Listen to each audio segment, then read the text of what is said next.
Hey mon bon ami, si tu veux soutenir la chaîne, je t'invite à le faire gratuitement sur YouTube. Tu regardes une petite pub de 30 secondes et ça nous fait gagner un peu de sous. Merci beaucoup et que la passion te guide. Ouais. Salutations Tedena, je suis le chef et on se retrouve aujourd'hui pour notre review du chapitre 44 de Dragon Ball Super. Et aujourd'hui je me sens bizarre. Je me sens bizarre parce que pour la première fois depuis longtemps, je n'ai rien à redire au chapitre. Alors on va en parler, j'ai des trucs à dire sur le chapitre, mais je n'ai rien à redire. Je veux dire là, Toto, ça fait Toto le cheval, ça fait un moment qu'il s'est pas pris une rouste, tu vois. Parce que là, j'ai pas de raison de le foutre sur la gueule. Et, réflexion encore plus bizarre que je me suis faite, j'ai eu l'impression, et pour ça, pour la première fois depuis pas mal de temps, j'ai eu l'impression de lire du Dragon Ball. Alors c'est extrêmement bizarre à dire, parce que bon, ça fait 2 ans que je fais chier tout le monde avec mes reviews. Mais là, pour une des premières fois, une des rares fois, je me suis dit, ouais, en lisant le chapitre, ouais, là, je suis dans Dragon Ball. Là, ça marche. Là, je reconnais les personnages, je reconnais les enjeux. Ça raconte quelque chose, vite fait.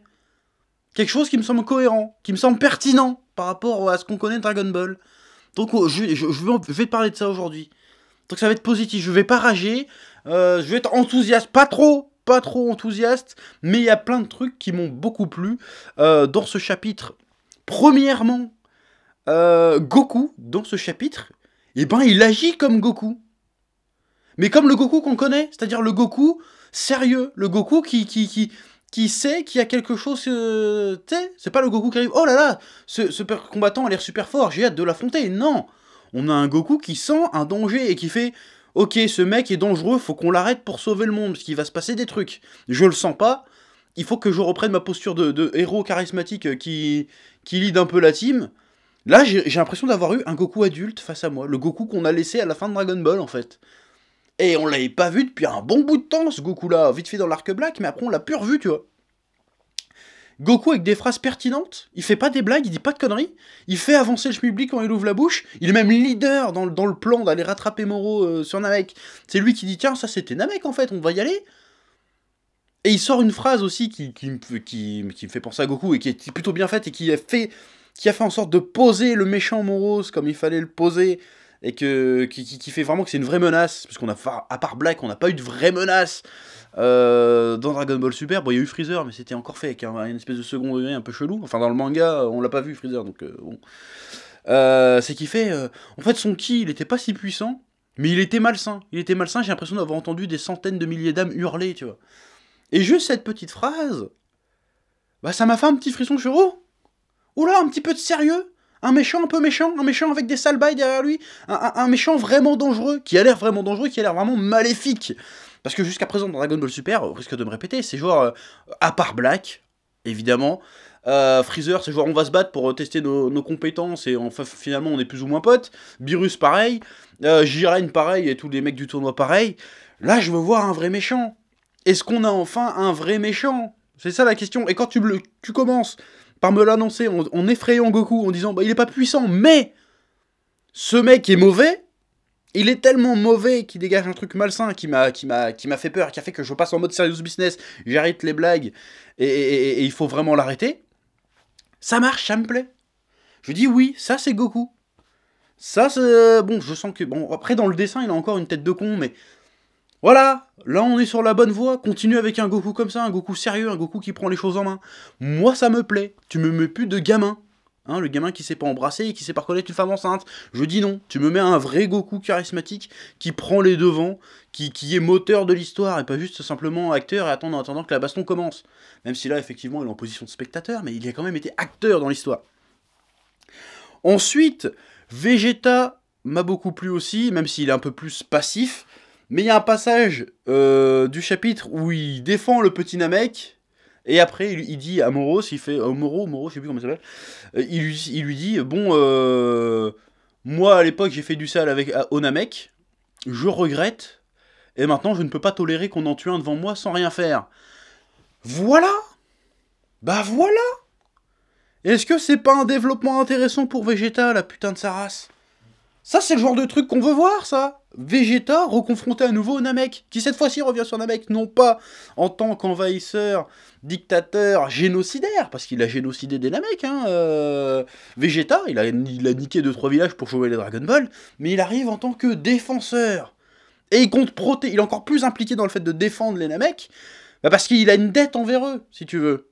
Il se sent redevable, il se sent comment dire, il se sent coupable. Donc, pour racheter sa faute, il veut les protéger. Peut-être même un peu plus que Goku, tu vois. Ça, c'est intéressant. Pourquoi faut attendre le chapitre 44 pour avoir un truc comme ça? Pourquoi faut avoir le chapitre 44 sur un truc comme ça, alors que c'est encore une fois, c'est une autoroute, ce truc-là. Et c'est vachement intéressant, parce que c'est à partir de là que Vegeta est gentil. Enfin, est gentil. Que Vegeta commence à prendre la voie du gentil, tu vois. Donc, là, il y a une espèce de boucle qui est bouclée. Ça peut m'être encore plus intéressant s'il n'arrive pas à les sauver, en plus. Alors je sais pas comment ça va se passer, mais ça pourrait être super intéressant qu'ils parviennent pas à les sauver les Namek, justement. Là, ça rajouterait une nouvelle dynamique, une nouvelle sombreté au personnage. Sombreté, ça existe pas comme mot, mais t'as compris. Une nouvelle nuance, un nouveau truc au personnage de Vegeta, et même de Goku, qui pourrait être super intéressant. Le truc, l'acte manqué qu'il y a eu un peu avec la fin de l'arc Black, où juste ça a été... on efface le méchant, et puis finalement, bah, on continue nos vies comme si rien n'était, parce qu'il n'y a pas vraiment de conséquences. Là... il y a moyen d'en faire quelque chose de ce truc-là. Il y a clairement moyen de raconter un truc super intéressant. Pareil, Moro, comme je disais, il a l'air d'être un vrai méchant qui est mystérieux et qui parle comme un méchant. Qui parle vraiment comme un méchant. On connaît pas trop ses objectifs encore, qui est suffisamment mystérieux pour susciter de l'intérêt. On sait qu'il a 10 millions d'années, on sait qu'il a des Saibai, on connaît pas encore toute l'étendue de ses pouvoirs. Mais là, apparemment, il a trouvé qu'une petite partie, il arrive quand même à se friter avec un Super Saiyan God, donc tu dis, wow, le gars, de base, était quand même sacrément balèze. Puis bon, y a plein de trucs à dire sur ce personnage. Tu peux tellement imaginer plein de trucs. Bon, en plus, c'est un personnage qui, pour une fois, n'est pas juste un combattant. Il a des pouvoirs magiques. Donc c'est quoi ses pouvoirs? C'est quoi les limites de ses pouvoirs? On sait qu'il bouffe les êtres vivants, mais qu'est-ce qu'il fait avec? Bon, il en fait de la puissance, j'imagine. Il rallonge sa vie. Mais pourquoi il fait ça? Ah, c'est quoi ses motivations? C'est quoi ses buts? Bah, tu pourrais nous balancer n'importe quoi, que ça pourrait être crédible. À partir du moment où c'est pas juste, je cherche des bons plats de planète en planète, et quand le plat me plaît pas, je détruis la planète. Voilà, on pourrait avoir un truc, un méchant avec une espèce de sagesse, si tu veux. Le gars, il a 10 millions d'années. Bon, je pense qu'il a eu le temps de cogiter, il va pas juste balancer 2-3 vannes et dire je vais être le plus fort. Il y a forcément quelque chose derrière. Qu'est-ce qui le motive? Qu'est-ce qui a fait qu'il décide de faire ça? Est-ce que c'est simplement une soif de puissance? Bon, ça serait la plus probable, mais ça serait un peu classique. Soit il y a une autre motivation derrière. Tu peux raconter tout un tas de trucs avec un personnage comme ça. Bon, après, le côté, je fais de la télékinésie, les autres, ils sont un peu déboussolés. Oh là là, il fait de la pouvoir magique télékinésie. Bon, normalement, dans Dragon Ball, Goku, Vegeta, tout ça, sont censés savoir faire ça aussi. Hein. Donc, que Goku soit surpris, il fait, oh. Bon, Vegeta, il fait, bon, j'en ai rien à foutre, je règle le problème en 2-2. Mais quand même, le personnage m'intéresse. Et puis le coup, que finalement, ses pouvoirs, au bout de 10 millions d'années, commencent à réapparaître, qui se sauve avec le soldat de Freezer. L'ex-soldat de Freezer qui s'est fait capturer par Patrouille Galactique, et que du coup, ils arrivent à trouver des Namek et à savoir qu'il y a des Dragon Ball, ça c'est bien vu aussi. Là, on utilise la mythologie. Et ça sort pas du trou du cul de ce que tu veux, ça fait un lien avec les histoires passées, ça fait un lien avec le passé de Dragon Ball, ça fait un lien avec le passé de Vegeta, avec le passé des Namek. Donc hop, on revient un peu sur la saga Namek, en racontant quelque chose de pertinent avec Vegeta qui a des regrets, avec les nouvelles Dragon Ball, les nouveaux Namek, avec Goku qui les a cachés et qui essaie de les sauver.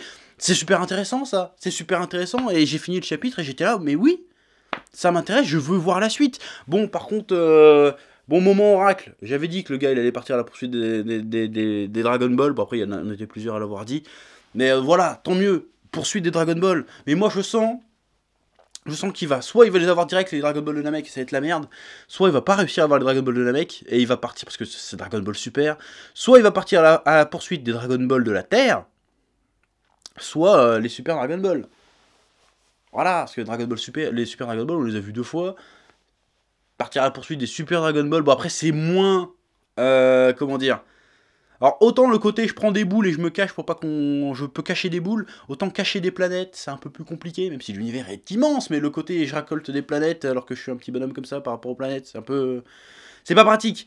Alors l'idée est un peu grandiloquente, un peu, on comprend que c'est une autre envergure les Dragon Ball, les Super Dragon Ball, mais en termes d'aventure, de recherche de quête, je suis pas sûr que ça soit l'idéal. Enfin bref. Bon, après, Moros, tu sens que là, il va lâcher les ballons à la fin du chapitre.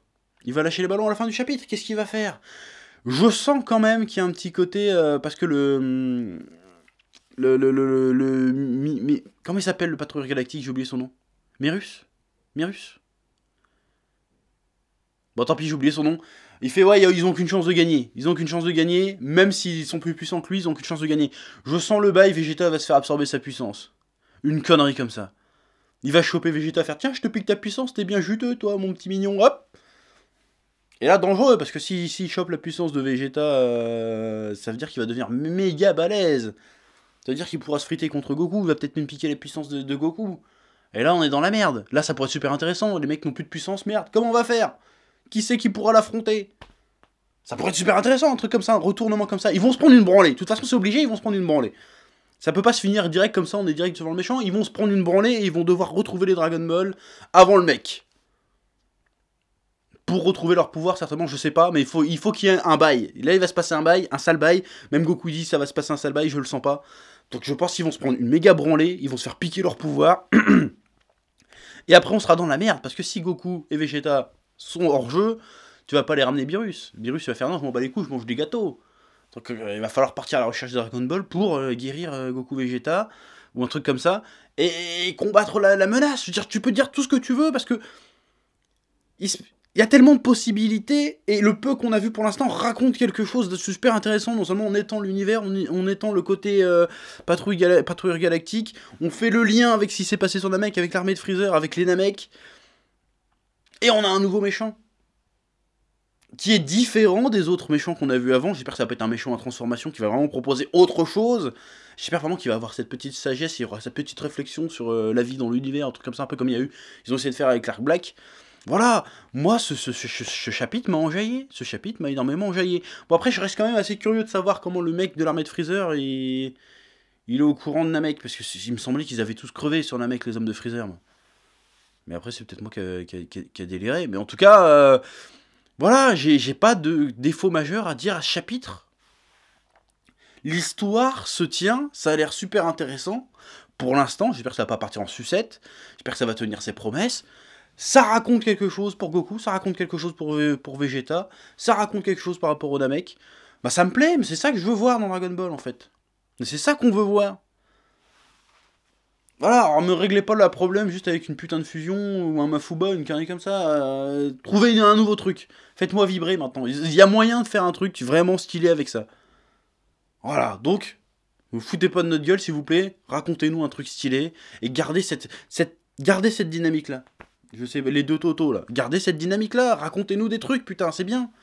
Voilà, bon, c'est à peu près tout ce que j'ai à dire sur ce chapitre. Du coup, revue un peu moins longue que d'habitude, parce que d'habitude je passe une demi-heure à gueuler. Bah là, j'ai rien à gueuler. Franchement, c'est bien, il faut que ça continue comme ça.